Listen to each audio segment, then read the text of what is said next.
Hello students, question है 10th class का पृष्ठीय क्षेत्रफल से है। बहुत ही इंटरेस्टिंग क्वेश्चन है। क्वेश्चन देखने में बहुत बड़ा है लेकिन बनाने में उतना ही मजा आएगा। देखते हैं।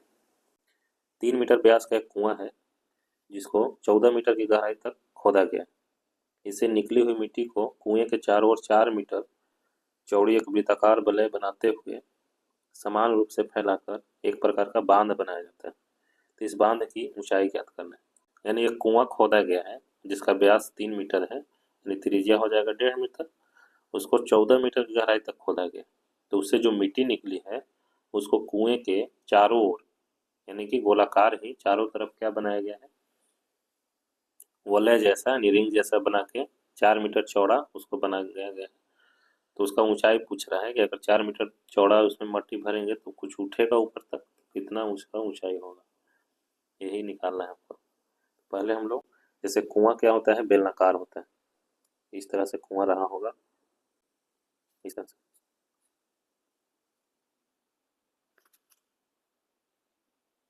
इस तरह कुआं है, व्यास है 3 मीटर, तो त्रिज्या इसका हो जाएगा 1.5 मीटर। और ऊंचाई यानी गहराई जो दिया हुआ है वही ऊंचाई हो गया, एच हो गया। 14 मीटर तक इसको खोदा गया। अब इससे जो मिट्टी निकली है उसको इस तरह से चारों तरफ बनाया गया है, मिट्टी को भरा गया है इस तरह से, इस तरह से 4 मीटर चौड़ा। यानी यहाँ से यहाँ तक कितना है, 4 मीटर। तो ये वाला जो पूरा हो जाएगा 4 मीटर और 1.5 मीटर जुट जाएगा। यानी इसमें देखिए दो तरह का इसमें वृत्त बन गया, जिसको सकेंद्रीय वृत्त कहते हैं, वही वलय बन गया। इसमें दिया हुआ भी है वलय बनाते हुए, यानी वलय बन गया है। बीच में जो मिट्टी भरा हुआ है यहाँ से यहाँ तक 4 मीटर ये सब चौड़ा मिट्टी भरा हुआ है। तो बड़ा वाला जो वृत्त है, बड़ा वाला वृत्त, उसकी त्रिज्या हो जाएगी 4 और 1.5 को जोड़ देंगे यानी 5.5 मीटर। छोटा वाला जो वृत्त है कुआं का जो, वह तो 1.5 मीटर है।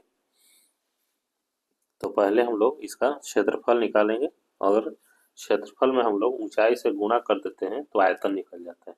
किसी भी चीज का हो, घन हो, घनाभ हो, या फिर बेलन हो, कुछ भी हो, क्या करते हैं क्षेत्रफल में, जैसे कि बेलन में क्या फॉर्मूला होता है, पाई आर स्क्वायर एच। तो पाई आर स्क्वायर जो होता है, पाई आर स्क्वायर क्या हो गया, इसका आधार का क्षेत्रफल होता है या फिर इसका क्षेत्रफल, और इसी में ऊंचाई से गुणा कर देते हैं तो क्या बन जाता है, ये आयतन निकल जाता है। यानी क्षेत्रफल में हम लोग ऊंचाई से गुणा कर देते हैं तो आयतन मिल जाता है। उसी आधार पर इसको हम लोग बनाएंगे। तो कुआं से जितना मिट्टी निकला वो कितना निकला, पाई आर स्क्वायर एच, यही ना आयतन हुआ। यानी पूरा कुआं को खोदे तो कितना मिट्टी निकला, पाई आर स्क्वायर एच। यही मिट्टी को कुएं के चारों ओर लगाया गया, यानी इसका आयतन और इस मिट्टी का लगाया हुआ आयतन, दोनों मिट्टी तो एक ही है, इसी मिट्टी को यहाँ पे लगाया है तो दोनों का आयतन क्या होगा, बराबर होगा। तो हम लोग इसी का यूज करेंगे। देखते हैं, बनाते हैं इसको। कुआं की ऊंचाई को बड़ी एच से लिख दिए ताकि कोई कंफ्यूजन नहीं। कुआं का आयतन या फिर कुआं से निकली हुई मिट्टी का आयतन, दोनों एक ही बात है। तो लिखेंगे हम लोग यहाँ पे कि कुआं का आयतन या फिर कुआं से निकली हुई मिट्टी का आयतन एक ही बात है। कुआं का आयतन बराबर क्या हो जाएगा, उसी मिट्टी से हम लोग ये बनाए हैं वृत्ताकार वलय, यानी वृत्ताकार वलय का आयतन, दोनों का आयतन क्या हो जाएगा, बराबर हो जाएगा। वृत्ताकार वलय यानी बांध लिख देते हैं, बांध का आयतन। कुआं का आयतन पाई आर स्क्वायर, इसको बड़ी एच लिए, ठीक है, बराबर वृत्ताकार वलय का आयतन। अभी बताए थे कि इसके क्षेत्रफल में अगर ऊंचाई से गुणा कर दें तो हम लोग को आयतन मिल जाता है। तो क्षेत्रफल इसका क्या होगा, देखिए वलय का क्षेत्रफल क्या होता है, बड़ा वृत्त वाला क्षेत्रफल और उसमें से छोटा वृत्त वाले क्षेत्रफल को क्या करते हैं, घटाते हैं, तब ना वलय का निकलता है। ऐसे ही वलय का क्या फॉर्मूला है, वलय के क्षेत्रफल का पाई इंटू बड़ी आर का स्क्वायर माइनस छोटी आर का स्क्वायर, ये हो गया वलय का क्षेत्रफल। और इसमें अगर हम लोग ऊंचाई से गुणा कर दें, इसको छोटी एच लेते हैं तो इसका आयतन निकल जाएगा, ठीक है। तो यहाँ पे बड़ी आर क्या है, बड़ी आर यहाँ लिख देते हैं, बड़ी आर बराबर 4 मीटर और 1.5 मीटर को जोड़ देंगे, यानी 4 + 1.5, यानी बड़ी आर बराबर क्या आ गया, 5.5 मीटर। और छोटी आर तो दिया हुआ है 1.5 मीटर। तो यहाँ पे उसी का हम लोग यूज करेंगे। देखिए यहाँ से पाई से पाई क्या हो गया, कैंसिल हो गया। तो आर स्क्वायर, छोटी आर है, छोटी आर कितना है 1.5 गुना एच 14 बराबर R square minus R square. बड़ी आर कितना है 5.5 का स्क्वायर और माइनस इसको बड़ी पोस्ट में लिख देते हैं माइनस छोटी आर का स्क्वायर, छोटी आर है 1.5 का स्क्वायर गुणा में एच, यही एच तो हमको निकालना है। तो यहाँ से इसका स्क्वायर कर दिया गया 2.25 14 बराबर, अब इसका स्क्वायर कर देंगे 0.5 का स्क्वायर करेंगे तो हम लोग को मिल जाएगा 55 यानी कि 30.25 माइनस 2.25 गुणा एच, इसको 2.25 गुणा 14, अभी गुणा नहीं करेंगे, इसको घटा लेते हैं, इसको घटाएंगे हम लोग तो यहाँ पे मिलेगा 28 गुणा एच।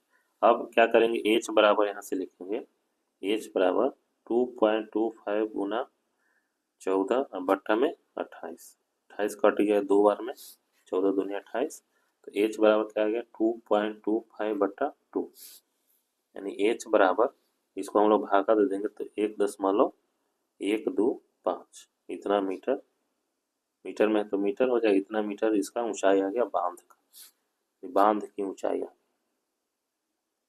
बांध की ऊंचाई, इसको हम लोग एच माने थे तो एच बराबर 1.12। ये आशा करते हैं समझ में आया होगा, अगर नहीं समझ में आया होगा फिर से वीडियो को देखिएगा, समझ में आ जाएगा। इसमें कुछ करना नहीं था, यानी कि कुआं का जो आयतन है जो होगा उतना ही मिट्टी बाहर निकला है, उसी मिट्टी को क्या किया है चारों तरफ फैलाया गया है। तो जो मिट्टी है कुआं से निकली हुई उसका आयतन और जो यहाँ पे बांध बना उस मिट्टी का आयतन, दोनों का आयतन एक ही होना चाहिए क्योंकि उतना ही मिट्टी का उपयोग हुआ है। तो उसी का हम लोग उपयोग किए कि कुआं का आयतन, या फिर यहाँ लिख सकते हैं कि कुआं से निकली हुई मिट्टी का आयतन बराबर वृत्ताकार वलय यानी बांध जो बना है उसका आयतन, यानी कि वृत्ताकार वलय का आयतन या फिर उसमें लगा मिट्टी का आयतन, क्योंकि ये दोनों मिट्टी का ही है। यहाँ से मिट्टी उठा के इसके चारों तरफ लगा दिए, उसी को हम लोग यहाँ पे। तो वलय का क्षेत्रफल हम लोग जानते हैं कि पाई इंटू बड़ी आर स्क्वायर माइनस छोटी आर स्क्वायर होता है। और किसी भी क्षेत्रफल में, किसी चीज़ का क्षेत्रफल में अगर हम लोग ऊंचाई से गुणा कर देंगे तो उसका हम लोग को वॉल्यूम निकल जाएगा, यानी आयतन हमको प्राप्त हो जाएगा। जैसे घन का भी क्या, घनाभ का क्या होता है एल बी एच होता है। तो एल बी क्या है, एल बी लंबाई गुणित चौड़ाई क्या है क्षेत्रफल है, इसमें ऊंचाई से गुणा कर देते हैं तो आयतन निकल जाता है।